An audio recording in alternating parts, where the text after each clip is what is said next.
करते हैं। लेकिन सुनील शुक्ला जी, बहुत महत्वपूर्ण बातें हम लोग कर रहे हैं, जरा और इसका ऑपरेशन कीजिए, थोड़ा और इसको डिकोड कीजिए कि आखिर यहां शरद पवार का नाम लाकर कितना प्रेशर बना सकती है बीजेपी नीतीश बाबू पे और चंद्रबाबू नायडू पे, या बनता हुआ कुछ दिखाई देता है क्या, या बिल्कुल साफ कर देना चाहिए यहां पे इस चर्चा को। धन्यवाद राजीव जी।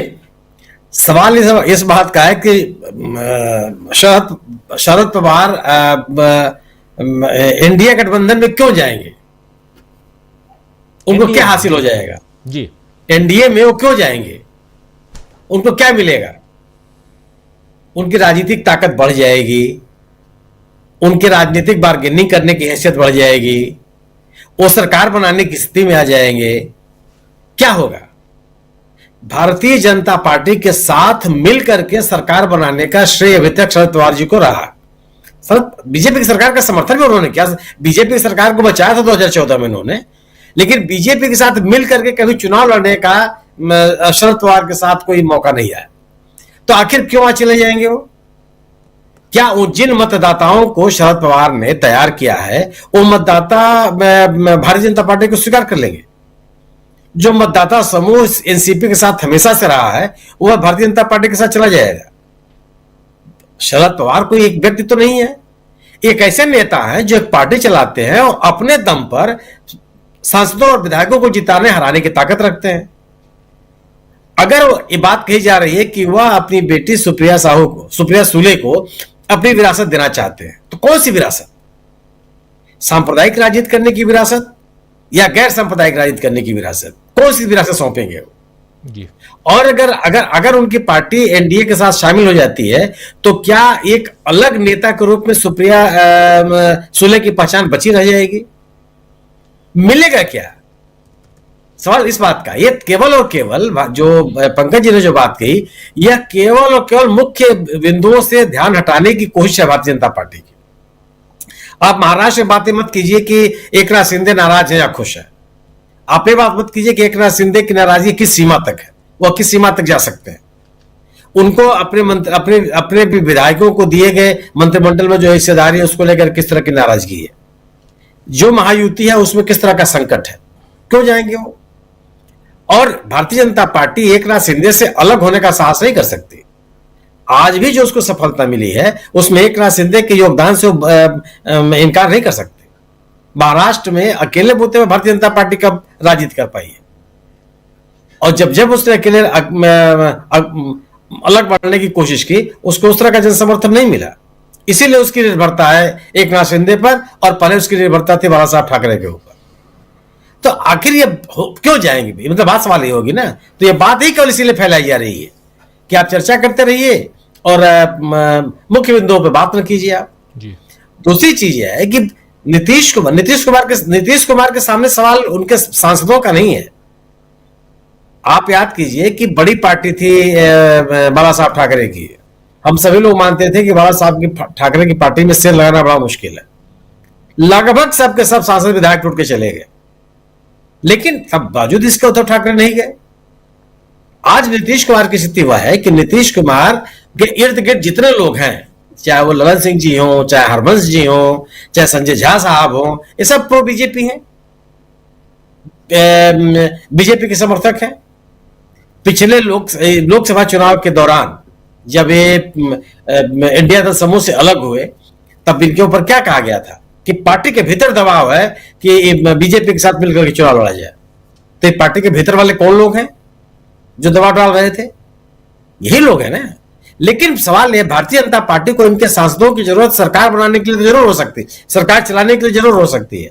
चुनाव लड़ने के लिए बिहार में नीतीश कुमार की आवश्यकता, यह निश्चित है कि भारतीय जनता पार्टी का भी एक समर्थक वर्ग है, लेकिन वो समर्थक वर्ग बिना नीतीश कुमार का जो वोटर है उसके बगैर वो चुनाव नहीं जीत सकते। नीतीश कुमार जी अपने लिए एक मतदाता वर्ग उन्होंने तैयार किया बिहार में, इससे कोई नहीं इनकार कर सकता। उन्होंने अपनी तमाम विश्वसनीयता खोने के बावजूद भी एक वर्ग है जो अति दलित, अति पिछड़ा, सुशासन के नाम पर एक वर्ग, अपने जिस वर्ग से आते हैं, जिस बिरादरी से आते हैं उसका एक समूह है। तो एक मतदाता समूह उन्होंने तैयार किया है, और वो मतदाता समूह भले चुनावी माहौल न बनाता हो, लेकिन उनका मतदान उनके पक्ष में करता है। भारतीय जनता पार्टी की स्थिति है कि बिहार में वह नीतीश कुमार के बगैर चुनाव में नहीं जा सकती। न तो उसके पास कोई चेहरा है, न कोई उसके पास मुद्दा है, और ये भी है कि उसको नीतीश कुमार को कमजोर भी करना है। अगर वह ये सपना देख रही है कि उसको अपने बूते बिहार में सरकार बनाना है, तो कैसे संभव? बिना नीतीश कुमार को कमजोर के तो नहीं सत्ता में आ सकते अपने बूते। तो उनका साथ भी चाहिए, लेकिन इतना मजबूत नीतीश कुमार भी नहीं चाहिए कि वह बार्गेन कर सके या डिक्टेट कर सके। जी, सवाल उनके सामने, बीजेपी के सामने स्थिति है। तो बीजेपी केवल, अच्छा बीजेपी के पास, आप दिल्ली का चुनाव भी देख लीजिए, आप उतनी बुरी तरह से फंसी हुई है बीजेपी में। आप जिस पार्टी के जो पार्टी अपने आप को दुनिया के सबसे बड़ी पार्टी होने का दावा करती हो, उस दिल्ली राज्य में उसके पास कोई चेहरा तक नहीं है। जो उन्होंने चुनाव घोषणा के बाद अपना पोस्टर जारी किया, उसमें सम्मानित प्रधानमंत्री हाथ जोड़े खड़े हैं कि 8 फरवरी और सत्ता में बीजेपी। कोई चेहरा नहीं है, कोई मुद्दे उनके पास नहीं है। आप सरकार के खिलाफ कोई मुद्दा नहीं तैयार कर पा रहे हैं। जितने मुद्दे उठा रहे हैं उस पर स्वयं भारतीय जनता पार्टी घिरी हुई है, चाहे वो शीश महल का मामला हो, चाहे राजभवन का मामला हो, चाहे उनके पार्टी कार्यालय का मामला हो, चाहे झंडे वाला में आरएसएस के मुख्यालय का सवाल हो। सबकी बात अगर आप करेंगे लोग, तो भारतीय जनता पार्टी के ऊपर ज्यादा हमला होता है।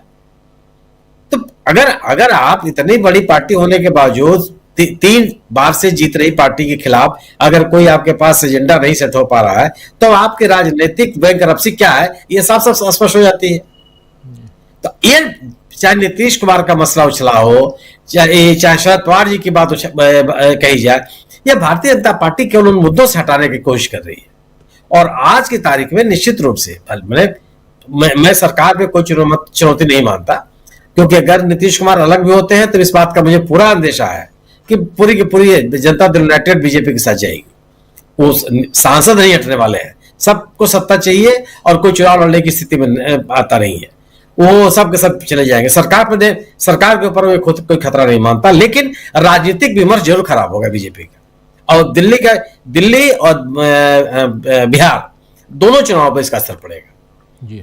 और यह जो भारतीय जनता पार्टी के खिलाफ एक राजनीतिक विमर्श बन रहा है कि यह अपने सहयोगियों के प्रति विश्वसनीय नहीं है, अपने सहयोगियों को मजबूत होते हुए नहीं देखना चाहती, अपने सहयोगियों की ताकत का उपयोग करके अपनी ताकत बढ़ाती है और उसके बाद इनसे किनारा कर लेती है। यह जो विमर्श बढ़ता जा रहा है, यह बिहार में भी चिंता का विषय है और महाराष्ट्र में भी चिंता का विषय है।